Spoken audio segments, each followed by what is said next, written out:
I usually open with welcoming yourself to your practice. That means different things to different people. If you've been in noble silence for a few minutes, and perhaps you are continuing on your journey of mindfulness. And if you are just arriving in your seat, maybe you begin your journey of mindfulness.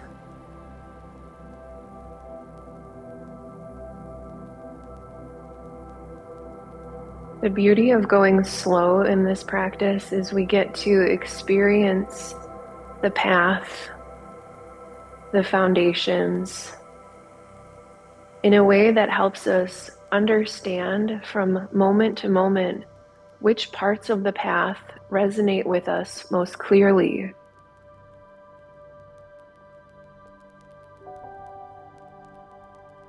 Body, physically here, it can be nowhere else.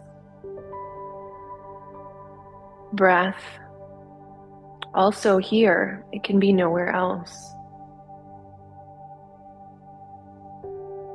Material elements, here. The body in all of its gross, disgusting parts, also here. And even if we consider the cemetery contemplations, from the moment we're born, constant state of change, leading to the most ultimate change, this body too shall fade.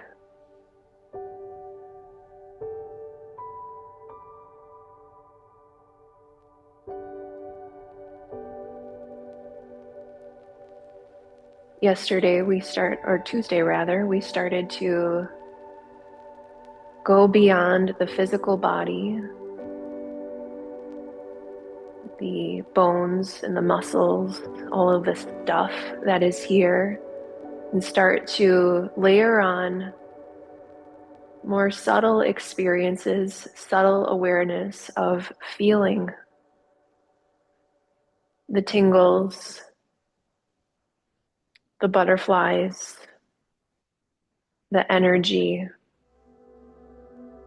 arising, existing, and dissolving.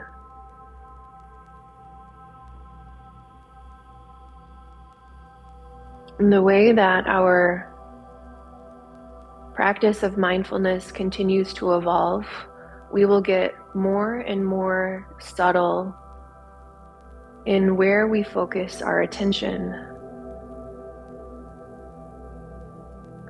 Concepts become a little bit more abstract when we aren't dealing with the concrete material elements or even feelings and sensations within the body.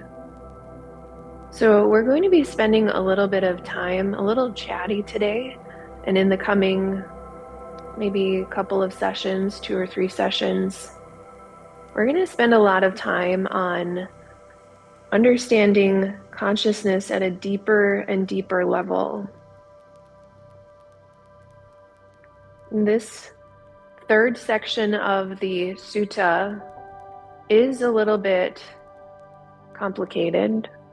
So rather than starting with the actual reading of the Sutta, as I have been doing, we'll follow along together with an interpretation.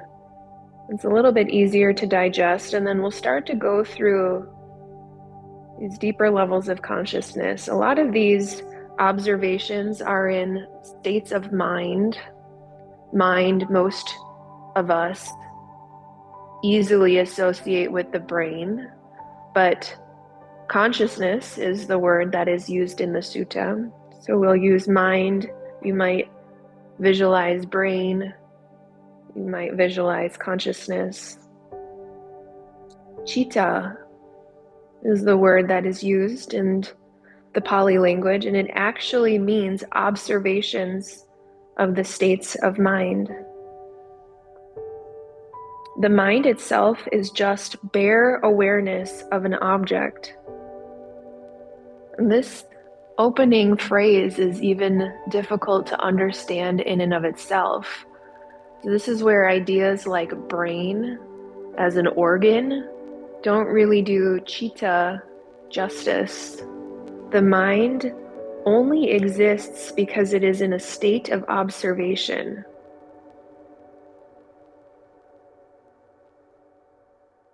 Mind in and of itself is bare awareness of an object. Therefore, states of mind can only be distinguished through their associated factors. This is what gives the mind color. There are 16 mental states. These are the mental states we will start to unwind in the coming weeks. And those 16 states are most easily understood through their 8 pairs. The mind with and without lust. The mind with and without aversion. The mind with and without delusion. The cramped mind and the scattered mind. The developed mind and the undeveloped mind. The surpassable mind and the unsurpassable mind. Concentrated mind and unconcentrated mind. And finally, the free mind and the bound mind. So hopefully some of those phrases make sense. The one that may be most nuanced or new to you, the surpassable mind, refers to a mind that can not be, or rather, refers to the mind that can be exceeded or surpassed through spiritual practice, while the unsurpassable mind represents a state of enlightenment where the mind has reached its ultimate potential. So surpassable means that the mind still has some growing, some clearing to do. Its current state can be surpassed. The unsurpassable mind means the mind that has reached its ultimate potential. So for our practice today, let's just start with observation of the mind. Again, you can use the brain as an organ if it helps root you in starting to uncover what mind might be. If you've done any contemplations on mind in the past, you may start to separate the attachment of mind to the brain and understand it through its faculties, through its objects. Lust, aversion, delusion, cramped, scattered, developed, undeveloped, surpassable, unsurpassable, concentrated, unconcentrated, and free or bound. As always, when we were practicing with the physical body, we aren't looking to fabricate any single experience. Rather, we use these words to help us start to understand what's actually here.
lust, aversion, delusion, cramped, scattered,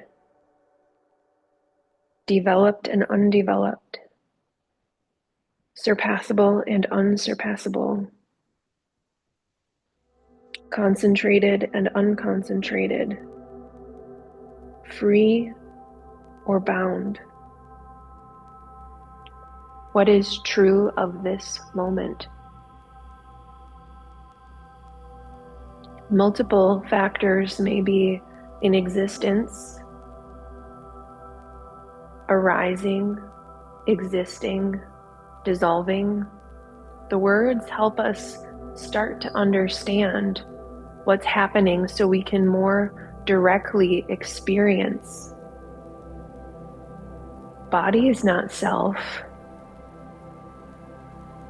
Thoughts are not self.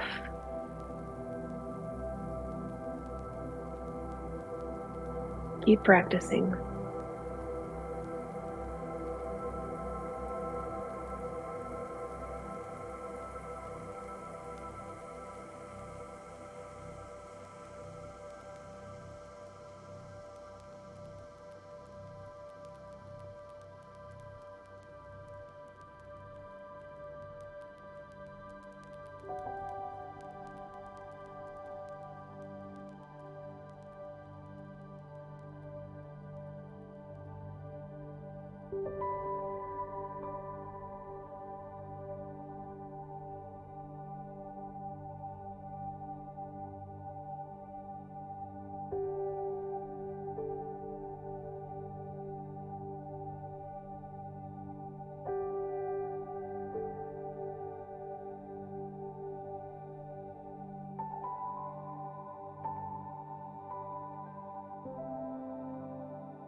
As you continue your observation for these last 5, 6, 7 minutes, you might be realizing that this shit is hard.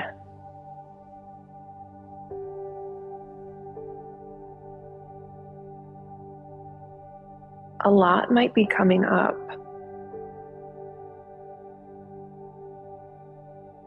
And in all things, we practice kindness,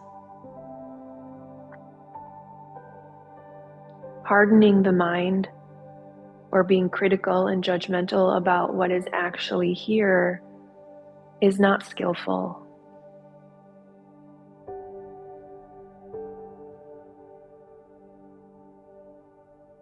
The merits of this practice unfold when we see with reality, when we see with truth, when we see in a soft, non-grasping way, not how we want things to be, but how they really are. Body is not self. Thoughts, for many of us, seem to be self, but they too arise, exist, and fade away. The natural question that arises for many of us is, well, what's left? We are not a fixed, finite self. We are not nothing. I certainly can't tell you if there's a self or a non-self, if there is an ever-existing soul or energy that will continue on. But this path helps you discover it for yourself, if there is such a thing.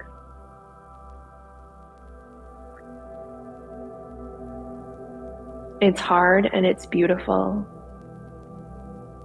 It's sticky, it's scratchy, and we come back anyways.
If it serves you to bring hands to heart center, we come to close our practice.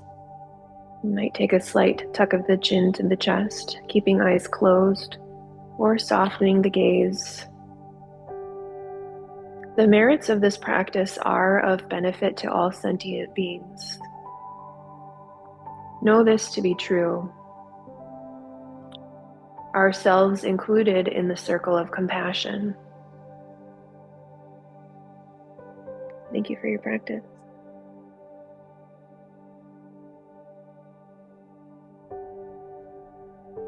Thank you. Thanks online.